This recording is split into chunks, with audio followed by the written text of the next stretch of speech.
Toronto and Vancouver, hands down. Start with that. So I'm an immigration lawyer. I'm on the front line. I deal with CIC, with immigrant applicants, with companies on a daily basis. It's a chess game. The law has changed so dramatically in the last few months. In my 16 years of practice, I've never seen an administration who has put forward such dramatic changes, some for the good, some I submit not for the good.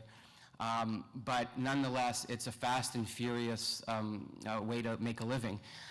So I'm pleased today to come to speak to you about the Startup Visa Program and other strategies that small and medium-sized businesses can employ to attract and keep immigrants. And it's not just about attracting, it's also about keeping them, because Canada is a mobile country. People do come, they land, and they move. So the strategy should be more all-encompassing. It's not just about immigrant processing. There are incredible opportunities. Cities like Moncton and others that they have in terms of attracting immigrants. I believe that a city like this is in a sweet spot.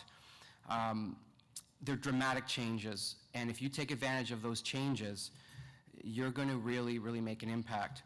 Now, the provincial nominee programs, I don't know how many of you know about the PNP. Perhaps it was discussed at the seminars today. They've gone a long way to ensure that the immigration distribution has been more fair and balanced. More provinces are participating, more cities are participating in immigration intake than it was in the past. In the past, we had the traditional centralized system. We had two systems, the federal system and the Quebec system, and basically that was it. Now with the PNP programs, immigration distribution is a lot more balanced. It's fairer. Places like Saskatchewan or in Regina, cities in Regina, the city of Regina in Saskatchewan, are getting their fair share. But the question this afternoon I want to pose to you is this all that can be done?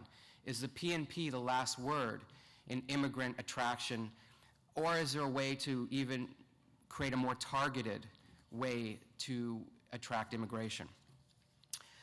I submit there are indeed ways beyond the PNP to really hyper-focus on getting immigrants to your communities. And this is where cities like Moncton and small and mid-sized cities have a unique opportunity and an advantage in their size to leverage themselves towards attracting immigrants. The opportunity lies not merely in capitalizing on some of the new programs offered by CIC, such as a startup visa, and I'm going to go into that in more detail. But more importantly, it really lies in taking an entire new approach to immigration, an approach which may appear to some of you as common sense, as self-evident. But I'm afraid, being an immigration lawyer, the reality on the ground is quite a different story. The approach that I advocate is treating prospective immigrants as people, as customers, as your future neighbor, and your future business partners. After all, immigrants are people too, and I say that the obvious because regretfully, the trend in immigration law and settlement has been to take a more impersonal and almost mechanical approach, treating prospective immigrants as quote-unquote inventory to be processed and distributed. And if the inventory gets too large, then we have backlogs that have to be eliminated. This is terminology I did not make up. It comes right from the mouths of the department officials and federal court judges, calling immigrants as inventory, distributing them, eliminating them. That's the approach that is being taken today. This impersonal approach to immigration serves no one because it is immigrants themselves that we have to attract. We have to woo them. We have to keep them in order to reap the rewards that they offer to us. They are our customers, not commodities in some warehouse overseas that are ready for shipment. And it is this aspect of treating potential immigrants as customers, as real people, that cities like Moncton can really make an impact. You have, I'm sure, have heard the phrase, they're too big to fail. They're too large to fail. Consider the case of Lehman Brothers, Enron, WorldCom in the United States. These were multi-billion-dollar companies with millions of customers that in the end did fail. And they failed, if you boil it down, to one reason, because they lost sight of the basics, that the customer was a customer and not a commodity. Now, we're here to talk about immigration, not business. But as you've been at the seminar, you've seen the connection, that there is really no difference in principle. It's my submission that Canada as a whole and its largest cities as major immigration destinations are also not too big to fail. And I fear that the direction we are going in terms of treating immigrants like inventory is the wrong one. Canada's attractiveness as a main immigration destination should not be taken for granted. Approaching immigration this way exposes us to be beaten out by our competing nations, such as Germany, Australia, and even the US. But this is where the advantage lies. By treating immigrants like customers, any city of any size can succeed. Smaller cities across Canada can attract and retain immigrant talent with the support of their employers, of other community stakeholders, such as immigrant serving agencies, school boards, ethnic community groups, and health service providers.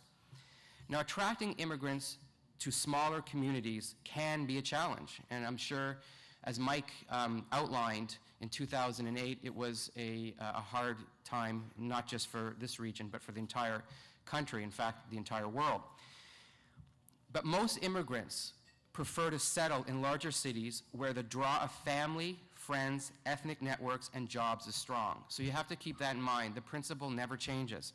It's family, friends, ethnic networks, and jobs. However, by promoting the benefits of living and working in smaller communities, many smaller communities across Canada can indeed make a dent and attract immigrants. They can help revitalize local economies, fill critical job shortages, bring new investment to communities, and offer access to global markets. I don't think in this crowd, I don't have to promote the value that immigrants bring to cities. Smaller regions offer immigrants, however, a lower cost of living, more affordable housing, safer neighborhoods, and a faster economic integration than larger cities do. There's your competitive advantage. Yet, over 80% of Canadian immigrants settle in large urban centers, primarily the big three, Toronto, Montreal, and Vancouver, while smaller cities and rural areas are struggling to retain people and jobs. The most cited reason, and I have to emphasize this, the most cited reason for settling in Toronto, Montreal, or Vancouver, according to a survey of immigrants, was the presence of family, friends, and other people from the same ethnic background. It's the most important factor that newcomers rely on when making a decision. It's not necessarily that Toronto is the fourth largest city in North America. It is, if you can imagine. It's because Toronto has Markham, where there are thousands and thousands of Chinese people living. Someone from Beijing, someone from Hong Kong will consider that. And that's one of the reasons why they come. The second most cited reason for immigration to go to a larger city, to move to a larger city, was more job opportunities. Of the 1.1 million immigrants who landed in Canada between 2001 and 2006, about 70% settled in one of the big cities as a result of the job opportunities there. This means that in order for small to medium-sized cities to attract more immigration, there is a need to employ different and more creative strategies. And if this can be done, I think, in fact, I know that you can be competitive. And how do I know? Because there are success stories. I mean, there are real-life success stories. Here are a quick few. I'm not going to bore you with all the details, but here are a quick few success stories that I've found in terms of smaller cities making an impact. Winkler, Manitoba. Never heard of it till I did some research on it. Winkler, where a quarter of the 9,106 residents are immigrants, used its Mennonite roots to attract Mennonite families from Europe, South, and Central America. The strong community support triggered a chain migration that made it one of the fastest growing rural communities. They had a foothold in that community, and they capitalized on it. Yellowknife, where immigrants make up 12.7% of its 18,510 residents, relied on its growing diamond industry to attract newcomers with unique skills from Armenia, Mauritius, India, China, Vietnam, and the Philippines. Its government nominee program allows these temporary foreign workers to become permanent residents as skilled workers, service industries, and business people. Florenceville, Bristol, did I pronounce that right? Okay, I gotta be careful of the French. In 2006, Florenceville, Bristol had 1,539 residents. 6.2% of them were newcomers. That's tremendous. Its key employer, McCain Foods, recruited many foreign information technology workers for its global technology center. The firm hires through temporary foreign worker program and has an in-house recruitment specialist to assist with immigrant employees and their settlement needs. Now here at home, your home. You've heard some success stories as it is. International migration to Moncton has exceeded all expectations in the last 5 years. 2008 going forward, nearly half, 45%, are from China. 25% are from the Middle East. 15% are from Korea, and some, I think 10% from Vietnam. Most recent numbers show a positive trend. It's growing.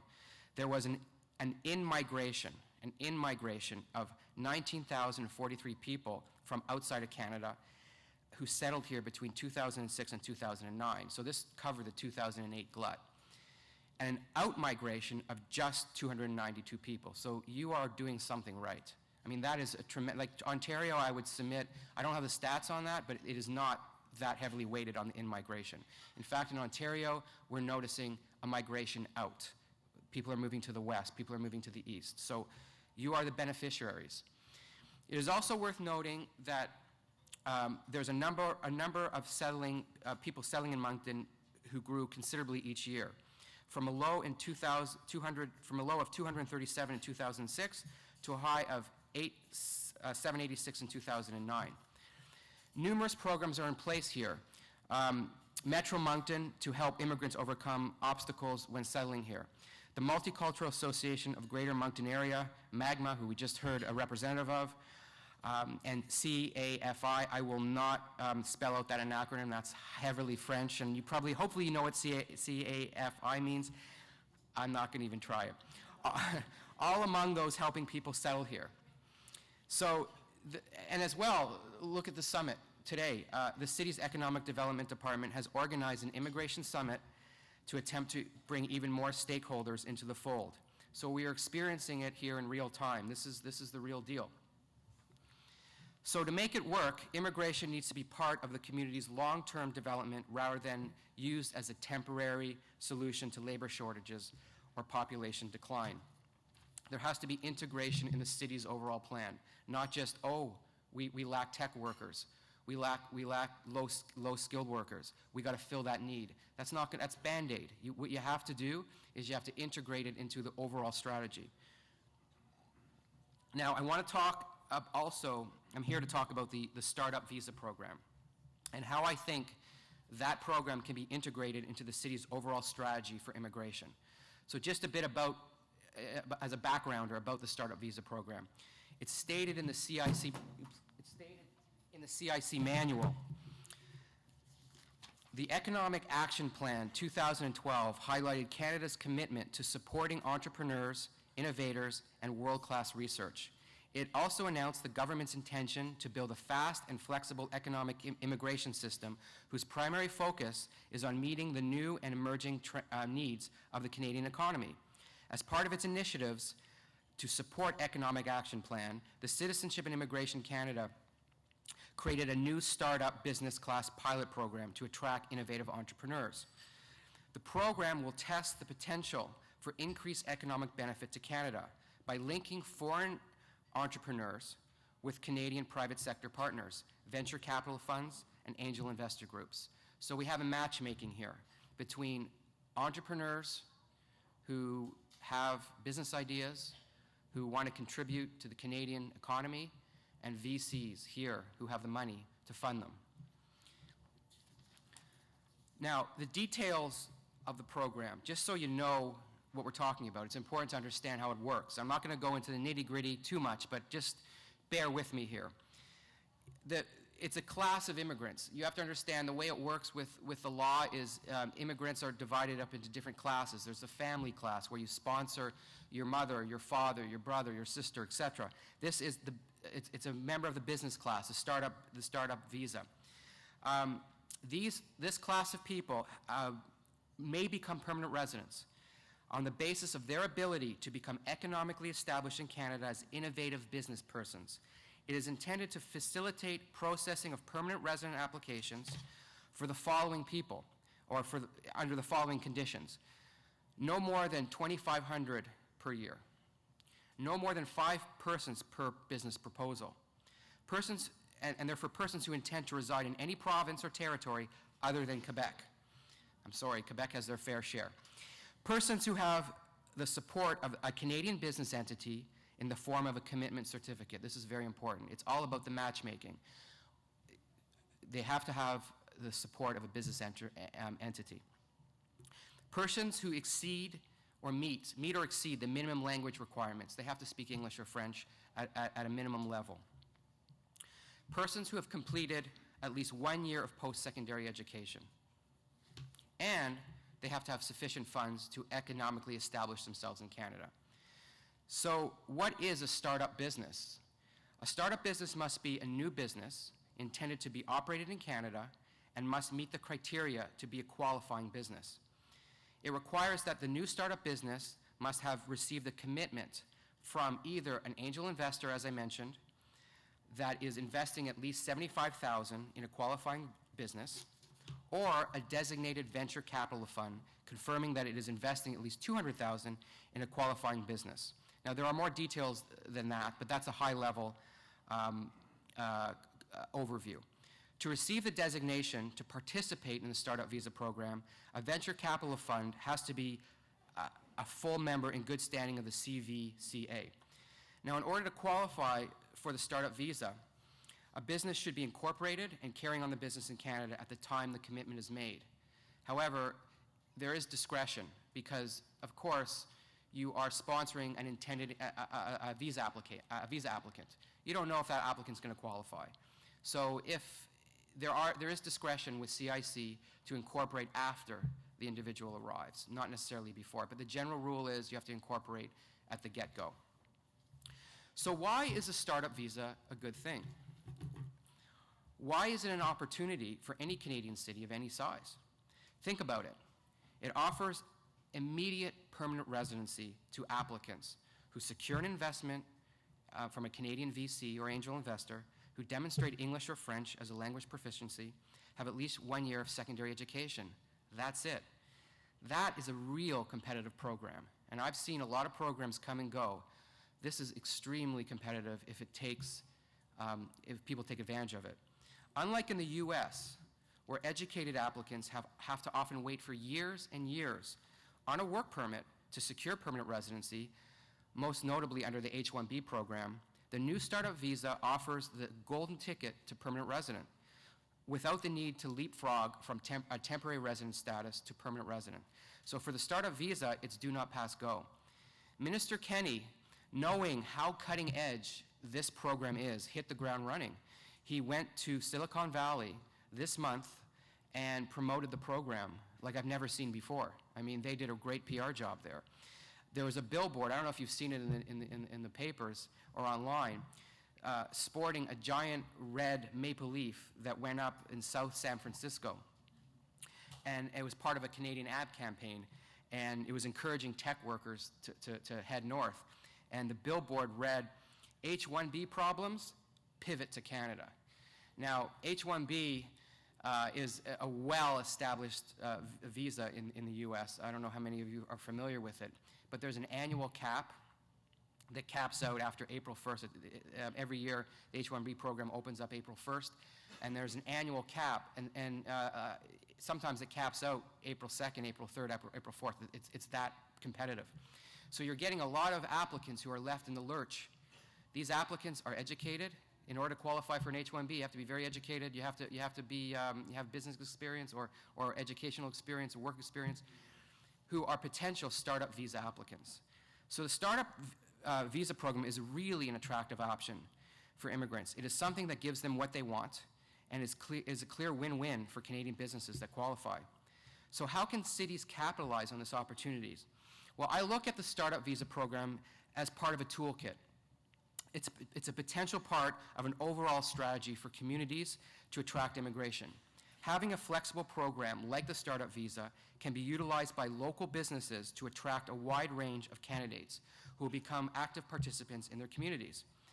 I think the startup visa program, combined with what I consider the 4 key elements to attract and retain immigrants to smaller or mid-sized cities, is the closest thing to a magic bullet that there is. The 4 elements, the 4 strategies that need to be in place are as follows. 1, immigration should be an integral part of a community's long-term economic development strategy, rather than a temporary solution to address short-term labor shortages or offset declining population. It's what I said before. It has to be integrated. Employers need to provide jobs that match immigrants' skills and education levels, and demonstrate a commitment to recruiting and retaining immigrant talent. Community stakeholders, such as immigrant service agencies, training providers, libraries, healthcare facilities, must support the attraction, settlement, integration, and retention of immigrants. It's a joint effort. And this is one of the most crucial aspects. Number 4, to get traction. A critical mass of immigrants in a community is needed for long-term success. The presence of ethnic and cultural networks in a community is the #1 factor determining where immigrants will first settle, even topping the availability of jobs. So part of the equation is not, as I said, to bring immigrants here, it's to keep them here and to grow ethnic communities, because nothing's more powerful than a referral. So if Uncle Bob or Uncle Singh or Uncle Dave or whoever you want to call him is here living in Moncton and reaches out to his relative overseas and says, it's great here, that's your PR. You don't have to, that requires no investment. I'm succeeding here, my families are succeeding here, my friends are succeeding here, schools are great, my kids are happy. That's all you need. And that's called traction. So once you have enough ethnic centers within your center, it's going to start growing. Other strategies include marketing your community as an immigrant destination. You have to go and hit the ground running, somewhat like Minister Kenney did. He went to where the immigrants are, and he put up a billboard, and he gave talks. Nothing's wrong with doing that. The community as a whole and special interest groups should be doing that, hitting the ground running, going overseas, going to the immigrants. Don't wait for them to come to you. Having information available. There are people interested in immigration to Canada or immigration to your city right here. Take advantage of them. Capitalize on their experiences. Work with them to try to promote your community with their anecdotal, with their personal experiences. Make them stakeholders. Make them participants. Eventually, you're going to get enough where you're not necessarily going to have to do that, but at the early stages, leverage who you already have. And also, is there a business immigration program?